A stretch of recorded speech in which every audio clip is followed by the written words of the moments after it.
개헌에 대해서 이 정권이 불법적인 일들을 막 그렇게 자행을 하고 있습니다. 정권이 옳고 여당이 옳다고 생각하더라도 그것을 실행해가는 추진하는 방법을 불법적으로 이 국가 공권력, 즉 공공기관의 인력과 시설, 장비를 활용해서 개헌 홍보를 하는 것은 매우 불법적인 부분이라고 생각을 합니다. 자, 제가 며칠 전에 제보를 받았는데요. 그분이 무사히 개헌 시민 토론회에 갔다 오라고 제가 공개는 안 했는데 한 분이 어떤 대리기관, 그러니까 업체죠. 업체에 의해서 11만 원짜리 아르바이트를 제안받았다. 그분은 자기 신분이 분명하게 제가 아는 사람입니다.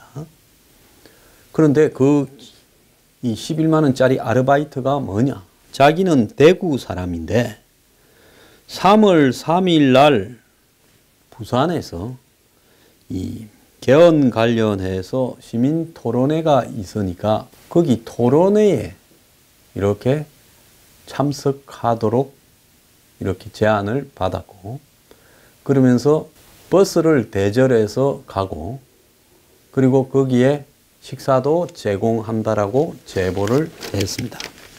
자, 이분 이제 오늘쯤에는 갔다 왔을 거니까 제가 미리 공개를 하면 그분이 이렇게 폭로를 한 것이 문제가 될까봐 갔다 오실 때까지는 제가 아무런 이야기를 하지 않았습니다. 이제 갔다 오셨을 거니까 제가 이 신분은 보호를 해 드릴 거니 이 3월 3일 토론회에 갔다 온 내용들을 전부 보내주시기를 부탁을 드립니다.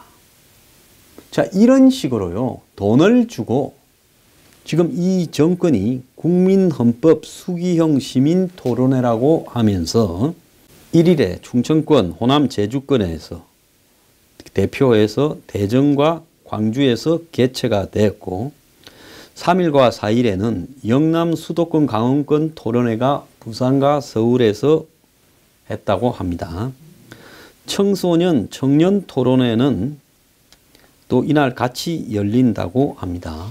그런데 4개 권역별로 이 시민 토론회를 하는 이유는 도대체 무엇이냐? 자, 전국을 충청권, 그리고 호남권, 그리고 영남권, 수도권으로 나누어서 이 토론회를 갖다가 하는데 권역별로 200명을 선발해서 수기형 민주주의를 시도한다고 합니다.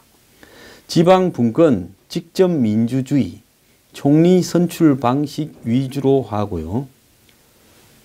그러는데 여기에 대표성이 있냐? 그 선발된 사람이 충분한 정보가 있냐? 결과 구속력이 있냐라고 논란이 이렇게 되고 있다 보니까, 자, 이거는 어디서 주최하는가 하면 대통령 직속 정책기획위원회 산하 국민헌법자문특위에서 주도하고 있습니다. 그래서 이 자문특위에서 최근에 이 자문특위에 특별위원장이라는 정혜구라는 사람이 대통령 선거 결선 투표와 국회의원 선거의 비례성 강화 원칙을 개헌안에서 다룰 것이고 4년 중임제도 고려하고 있다는 고 이야기를 했습니다. 그런데 이 개헌 특위에 지금 위원장인 정혜구는 국정원 계획위원장을 맡았던 그 정혜구입니다. 이 사람 정말로 이 봄날 맞아서 바쁘네요. 국정원에 가서 국정원을 갖다가 다 해체해버리고 수사권도 없애고 하면서 해정보원으로 바꾸고 서버 다 들여다보고 짓거리를 하더니만 또 그 사이에 이제 국민헌법특위위원장을 맡아서 그 역할까지도 수행하고 있습니다. 이 문정권 인맥이 거리 없어가지고 한 사람한테 국정원 청소시키고 또 저들 원하는 헌법특위위원장까지 시킵니까? 자, 그런데 하승수라고 하는 이 특위 부위원장이 언론과 통화한 걸 보면 일반 시민들이 개헌 토론에 참여하는 수기형 시민 토론회를 1일부터 4일까지 5차례를 가지는데 권역별 토론회 아까 제가 이야기했죠.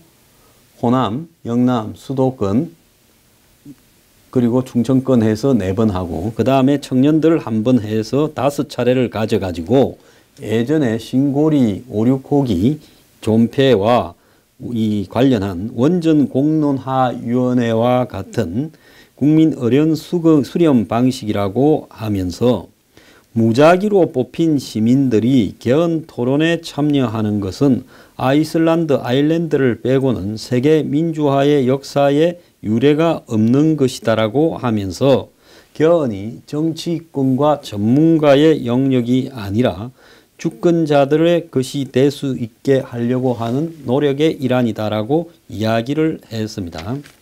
자, 저한테 연락을 하신 분은 이렇게 무작위로 선정된 부분에서 아마 뽑혔던 걸로 같아요. 그래서 참여자는 선별 연령을 고려해서 전문 업체에서 당사자에게 직접 전화를 걸어 선발을 했다고 하는데 권역별로 200명씩 이다는 겁니다. 그러니까 저한테 연락하신 분은 아마 대구에서 뽑힌 분 같은데 권역별로 200명이다 보니 무슨 부산, 경남, 그리고 울산, 대구 해서 50명씩 대구, 경북 해서 5개 권역에서 40명씩 했는지 어쨌는지 인구 비례로 하는데 들어가 있었던 걸로 보입니다. 그래서 참여자는 이미 지난주에 선정이 되었고 그 선정된 부분이 저한테 연락이 오셨어요. 이번 주에는 중반에 주요 개헌 안건에 대한 이 찬반 양론이 실린 사전 자료가 배포됐다고 합니다. 그런데 이런 내용이요. 지금 제가 말해서 오늘 처음 들은 사람이 대부분일 겁니다.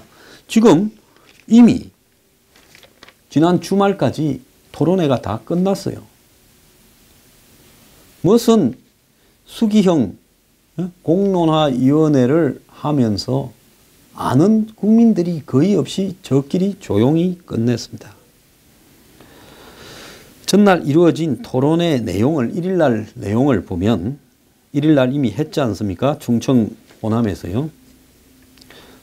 기본권 확대 부분에 50분이 주어졌는데 구체적인 내용보다 관심을 확인하는 정도였고 그리고 지방 분권과 직접 민주주의에 대한 토론과 동영상 시청, 자유 발언이 100분 동안 이루어졌다고 합니다. 그 다음에 국회와 대통령의 권한 조정에 관해서는 국무총리 선임 방법으로 좁혀서 120분간 토론과 전문가 의견 청취, 동영상 시청으로 이렇게 진행됐고요.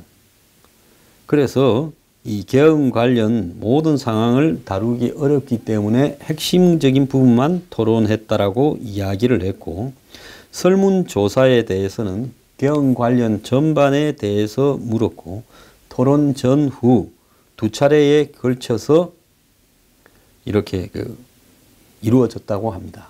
그래서 토론 전에는 어떻게 생각하다가 토론 후에는 어떻게 바뀌었는지를 주목한다면서 설문조사 결과는 공개한다고 하고 있습니다. 자, 지금 하고 있는 이런 개헌 관련해서 정혜구가 이 특위위원장으로 있는 국민자문 이 특별위원회, 국민헌법자문특별위원회에서 이런 개헌 관련해서 공론화위원회를 하는 이유는 대통령이 자신의 문재인의 개헌안을 만들려고 하는데 국민들 의견이 어떻더라라는 걸 갖다가 수용하기 위해서 개헌에 대한 주요한 내용을 가지고 정보를 준 다음에 뭐 영상 보여주고 이제 토론시켜주고 또 그 전후의 의식의 변화를 서로 어떻게 변했는지 여론조사로 발표해서 최종적으로 문 대통령의 개헌안이라 하는 것을 내놓겠다라는 겁니다. 그래서 쉽게 이야기하자면 문 대통령의 개헌안은 이미 정해가지고 있으면서 국민의 공론화위원회를 통해서 수기해서 결론을 내렸는데 그것이 이 안이다라고 하면서 문 대통령의 안을 마치 국민들이 내놓은 안처럼 포장하기 위해서 이런 이 국민 개헌 특위 위원장이라는 사람이 지금 이 일을 꾸미고 있습니다. 시켰겠지요.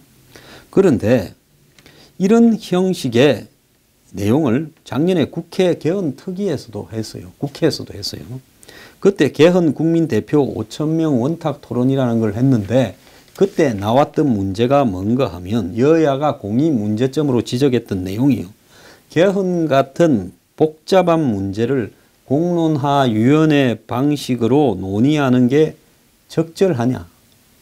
솔직히 아무런 지식도 없는 사람들을 나이나 지역을 갖고 대표성으로 이렇게 무작위로 뽑았다고 하면서 그 사람한테 현장에서 미리 자료 한 장 주고 현장에서 자신들이 유도하는 동영상이나 발제를 하고 그걸 가지고 토론하는 것이 옳으냐는 겁니다. 거기 나와서 트는 동영상이나 전문가 의견도 전부 정권이 시킨 거죠. 그 다음에 5,000명, 그때는 5,000명인데 권역별 1,000명씩 해서 이걸 국민대표라고 볼 수 있는지, 이번에는 권역별 200명이라고 그때보다도 훨씬 적은 전국에 권역별 200씩 해서 800에다가 청년 머슴 160명 해서 960명을 갖고 국민대표라 볼 수 있는지, 충분한 자료 습득 및 정보 제공이 공정하게 이루어졌는지, 아니 현장에 가서 동영상 틀어주고 이 정권에 가까운 사람을 전문가라고 해서 발제시키고 이야기를 하면 법을 모르는 사람들이, 일반 사람들이 헌법의 내용을 어떻게 합니까? 그 다음에 토론 과정에서 일방적인 의견 소지자의 주도 가능성, 당연히 무작위로 뽑힌 척 하면서 저들이 사전에 정해놓은 시민들도 있을 거고, 그래서 여론을 왜곡되게 형성할 건데 그것이 올바른 의견이라 할 수 있는지, 이 결과를 개헌안에 어떻게 반영할 건지, 아니면 이렇게 나온 결과 중에 구미에 맞는 것만 반영하고 아닌 거는 안 하겠지요. 전번에 신고리 원전 같은 경우에도 폐지는 안 하지만은 또 거기에서 저들 구미에 맞는 것처럼 에너지 정책을 신재생 에너지로 가야 되고 하는 거는 또 그대로 뽑아다가 핑계를 댔지 않습니까? 자, 여기에 제가 한마디 하자면요.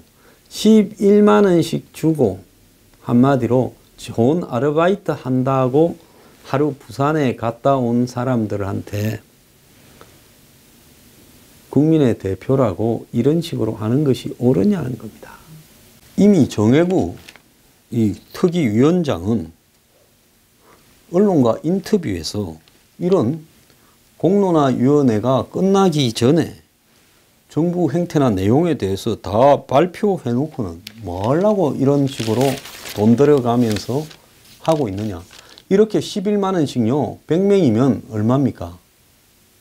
1,100만 원이고 이걸 갖다가 960명을 한다 그러면 1억 가까운 돈을 뿌리고 거기에 식사 제공부터 장소 전문가 또서 무슨 피 수억을 뿌리면서요. 이런 짓거리를 하는 원인이 이유가 뭡니까? 충남의 아산에 사는 분이요. 제보를 해왔습니다. 아산에 이 아산시 배방읍 호서로 460번지예요. 자이 아파트 113동 엘리베이터에 이 지방분권 개헌을 하자라고 이걸 붙여놨습니다. 엘리베이터에 이런 거를 붙여서 아산시 할 수 있습니까? 아산시장 한번 해명해 보기 바랍니다. 예? 지금 이런 식으로 제보가 들어오는데요. 저 동영상이나 사진을 찍어가지고 신분 확인해서 좀 보내주시면 좋겠습니다. 나중에 따모아가 고발 조치를 하든 하겠습니다. 중앙일보 기자 한 명이요. 요즘 지자체 선거하니까 또 출판 기념회 한다고 이렇게 난리라는 겁니다. 과거에 저도 참 이런데 참 안면 몰수할 수 없어서 갔는데 이제는 안 갑니다. 이런 거 가지고 연락 오면 그냥 씹어버립니다. 자, 책값 묻지도 않고 얼마 내는 겁니다. 그리고 잔돈도 거스름돈도 안 줍니다. 지방선거 출마하는 사람이 법상 보장되고 있는 출판기념회에 예식장에 온 듯 봉투에 이름 적어서 내고, 그리고 카드 단말기나 명함 수거통이 있는 곳도 있습니다. 그러니까 이 뭡니까? 공공기관에 카드 쓰는 사람은 지 돈 내기 싫으니까 누가 가서 좀 책 사주고 오라니까 공무원이나 이런 사람이 와서, 안 그러면 기업체 사람들이 와서 얼마 꺼달라고 하고요. 이렇게 하고 있습니다. 그러면서 출마자들에게 눈도장이나 찍으려고 나중에 내 갔다라는 거 증빙 자료로 쓰려고 줄을 서서 대기하고 있고 거스름 돈을 주느냐고 물으니까 당황하기도 한다라는 겁니다. 자, 그런데 이 출판 기념회라는 것이 정말로 이 비공식 뇌물 인정입니다. 지금 중국 대사로 가 있는 사람도 노영민 씨입니까? 사무실에 카드 단말기 갖다 놓고 책 팔다가 문제가 되어서 국회의원직을 그만둔 사람인데요. 이 출판 기념회를 선관위에서 규제를 하려고 했는데 그래서 정가 판매 이외의 모금을 제한하려 하였지만은 입법이 실패했습니다. 국회의원들이 이 짓을 하니까요. 저도 여기 몇 번 갔는데 그냥 보통 뭐 10만 원 이렇게 넣어가지고 내고 책 한 권 받아옵니다. 그 허접한 책 하나 서점에서 찍는데 한 5천 원도 안 할 거예요.